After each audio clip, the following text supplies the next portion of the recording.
So hello everyone, আজকের ভিডিওটা হচ্ছে তোমার হিন্দু লয়ে তোমরা কি কি টপিকস পড়তে পারো, বা ফ্যামিলি ল মুসলিম লয়েও তোমরা কি কি টপিকস পড়তে পারো ফর এআইবি। ঠিক আছে, দেখো হিন্দু ল বা ফ্যামিলি ল যেটাই বলছি, এটা কিন্তু একটা important topic from AIBE's point of view. এআইবিতে কিন্তু তোমরা ডেফিনেটলি কোশ্চেন ফ্যামিলি ল থেকে আসে, সেটা মুসলিম ল থেকে হোক হিন্দু ল থেকে হোক, তোমাদের কিন্তু কোশ্চেন পাবেই পাবে। ঠিক আছে, তো ব্যাপারটা হচ্ছে হিন্দু ল, যেমন তোমাদের একটা ভিডিওতে বলছিলাম Hindu law one of the important subjects of AIBE. তো ফার্স্ট টাইম যদি বলি মুসলিম লয়ে তোমার স্পেশালি ডিভোর্স। ঠিক আছে, ডিভোর্স কখন কখন গ্রাউন্ডস অফ ডিভোর্স যেটা আছে মুসলিম লয়ের। ঠিক আছে, কোন কোন সময় মেনটেনেন্স পেতে পারে wife, very very important topic. তোমরা লাস্ট 5 ইয়ার্স 10 ইয়ার্সের কোশ্চেন উঠিয়ে দেখে নাও, এই সব টপিক থেকে কোশ্চেন এসছে। ঠিক আছে, তারপরে তোমার মুসলিম লয়ে ধরো সাপোজ ম্যারেজ কন্ডিশন কী কী, কোন কোন সময়ে ডিভোর্স নিতে পারে, কোন কোন গ্রাউন্ডসে ওয়াইফ ডিভোর্স মানে অ্যাপ্লাই করতে পারে, বা মেনটেনেন্স ওয়াইফ কী কী সময় মেনটেনেন্স ক্লেম করতে পারে। ঠিক আছে, এই জিনিসগুলো ভেরি ভেরি ইম্পর্টেন্ট। ঠিক আছে, স্পেশালি ডিভোর্স পার্টটা মুসলিম লয়ে ভেরি মাচ ইম্পর্টেন্ট। ঠিক আছে, আচ্ছা, এবারে দেখো মুসলিম ল থেকে আসে, বাট মেনলি আসে হিন্দু ল থেকে। মুসলিম থেকে পাবে, হিন্দু ল থেকে বেশি আসে। হিন্দু ল থেকে ফার্স্টের থেকে যদি আমরা শুরু করি, যে হু আর হিন্দুস। ঠিক আছে, তারপরে মানে সেকশন 3 যেটা আছে সেকশন 3, তারপরে সেকশন তোমার 5-এ আসছে। ঠিক আছে, কন্ডিশন অফ হিন্দু ম্যারেজ। ঠিক আছে, তারপরে মানে পরপর এরকম এই যে চলছে 5, 6, 7, 8, 9, 10, 11, 12, 13 13 যেমন ডিভোর্স 13। ঠিক আছে, judicial separation 10, registration of conjugal right 9, এই যে এর মাঝে যে তোমার রেজিস্ট্রেশন গার্জিয়ানশিপ। ঠিক আছে, তারপরে ওই কী আছে ওই রিচুয়ালস, যে যে সেরিমনিজ, হিন্দু লয়ের যে সেরিমনিজ। ঠিক আছে, তারপরে যে তোমার গ্রাউন্ডস অফ ডিভোর্স। ঠিক আছে, হিন্দু ম্যারেজ কখন কখন হবে, কখন কখন হবে না। ঠিক আছে, তারপরে তোমার ওই ভয়েডেবল ম্যারেজ, এগুলো ভেরি ভেরি ইম্পর্ট্যান্ট। মানে ইম্পর্ট্যান্ট বলতে শুধু সেকশন মুখস্থ করলে হবে না, তোমায় কীভাবে ভিতরে কনসেপ্ট ক্লিয়ার থাকতে হবে। সাপোজ ভয়েড ম্যারেজ কখন হবে, কোন কোন ম্যারেজকে আমরা ভয়েড বলতে পারবো। ঠিক আছে, যেমন ধরো below the age of 18 years. ঠিক আছে, তাদেরকে আমরা বলবো ভয়েড ম্যারেজ। ঠিক আছে, সেরকম তারপরে ভয়েডেবল ম্যারেজ, ভুলভাল বুঝিয়ে বিয়ে করে নেওয়া, দিস ইজ মানে এরকম টাইপের মানে তুমি পাবে এক্সামে। ঠিক আছে, তারপরে ধরো ডিভোর্স, একটা হিন্দু ওয়াইফ বা কোনোভাবে ডিসলিউশন অফ ম্যারেজ কীভাবে হবে, কী কী কারণে ডিসলিউশন অফ ম্যারেজ হতে পারে।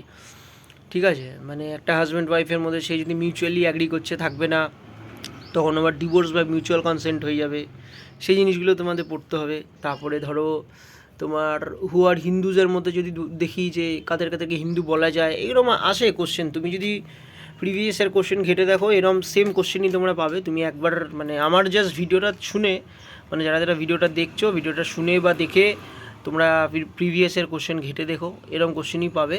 ঠিক আছে, এই সব কোশ্চেনই দেয়। তারপরে যেমন ধরো মানে অনেক সময় সেকশন ওয়াইজ দেয়, কিন্তু লাস্ট ইয়ার সেকশন ওয়াইজ দেয়নি, ভিতরে ঘেটিয়ে ঘুটিয়ে মানে স্টেটমেন্ট ওয়াইজ দিচ্ছে, আইদার এই নাইদার বোথ, তারপরে নান অফ দ্য অ্যাবাভ, এরম টাইপের অপশান দিয়েছে। উপরে স্টেটমেন্ট দিয়েছে যে এইটা হবে না ওইটা হবে।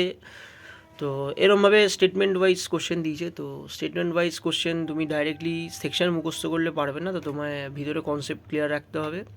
তো কনসেপ্ট ক্লিয়ারের জন্য তোমায় একদম রীতিমতো বেয়ার অ্যাক্ট বা নর্মাল যে টেক্সট বই আছে হিন্দি লয়ের, সেই বইগুলো নিয়ে থরলি পড়তে হবে, কনসেপ্ট বুঝতে হবে।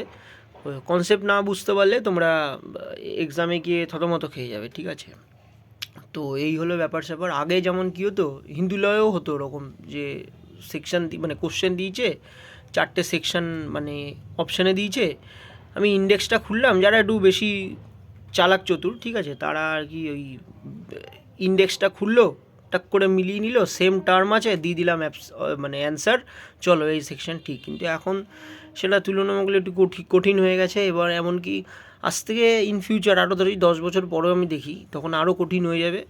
তো এই হলো ব্যাপার স্যাপার। এআইবি 21 আসছে, তো প্রিপারেশন দরকার এখন থেকেই। জুন মাসে এক্সাম হবে শুনছি। তো এই হলো ব্যাপার স্যাপার তোমার, মানে হিন্দু ল বা ফ্যামিলি ল, মুসলিম ল থেকে এই সব টপিকই আসে। আবারও রিপিট করছি, তোমার হিন্দু লতে আমি যদি ফার্স্টে বলি যে হিন্দু কাদেরকে বলছে, হিন্দুর ম্যারেজে কী কী কন্ডিশন, ঠিক আছে, কোন কোন সময় ম্যারেজ হবে না, মানে টপিক তোমাদের বলছি। Who are Hindus, condition for Hindu marriage, registration, guardianship, ceremonies, তারপরে হচ্ছে তোমার restriction of conjugal right, void marriage, voidable marriage, তারপরে হচ্ছে divorce, divorce by mutual consent, তারপরে আসছে তোমার মেনটেনেন্স, ঠিক আছে, মেনটেনেন্সের পার্টটা আছে, অ্যাডপশনের পার্টটা পড়বে, কাকে কাকে অ্যাডপ্ট করতে পারবে, মা বাবার মধ্যে 21 বছরের ডিফারেন্স হতে হবে যাদের বিয়ে বাচ্চাকে অ্যাডপ্ট করবে, কোনো ওয়াইফ অ্যাডপ্ট করতে চাইলে হাজব্যান্ডের পারমিশন লাগবে, হাজব্যান্ড অ্যাডপ্ট করতে চাইলে ওয়াইফের পারমিশন লাগবে, ঠিক আছে, সে কিনা একবারের বেশি অ্যাডপ্ট করা যাবে না, 15 বছরের নিচে হতে হবে।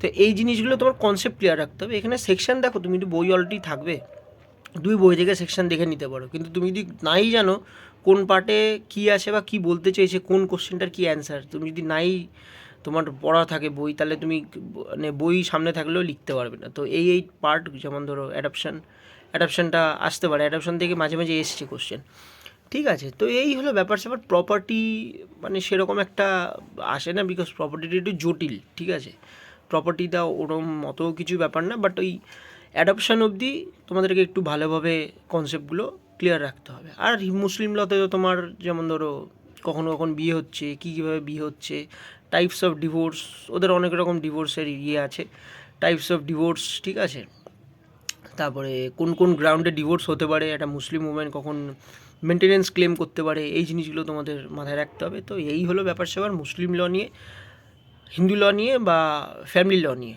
ঠিক আছে। তো আশা করি ভালো লাগলো ভিডিওটা দেখলে, তোমরা অনেক ইনফরমেশন পেলে। নেক্সট কোনো টপিক নিয়ে আবার আসছি।